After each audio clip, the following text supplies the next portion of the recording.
Sziasztok! Ahogy ígértem, megmutatom, hogyan szoktam megkötni az övemet. Először is megfelezzük úgy, hogy a két végét összeillesztjük, végig simítjuk, és így megkapjuk pontosan az övnek a felét. Az írásjelünket fogjuk követni, ennek kell először is a bal oldalra kerülnie, leengedjük, tehát a kanjin bal oldalon van, a hajtókát egymásra helyezzük, a gi felsőjét, ami a csípőcsontunknál fog körülbelül elmenni.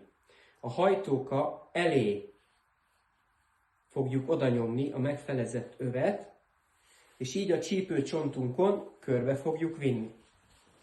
Majd hátul egymáson keresztbe vesszük, így szépen, hogy egy vonalba fusson, feszesen tartjuk, és előre hoztuk. A kanjit fogjuk megint figyelni, az írásjelünket. Ezt helyezzük először az öv felső részére, majd ráhajtjuk a baloldali részt, és a felsőt átvesszük mind a kettőn. Így már lesz egy tartása.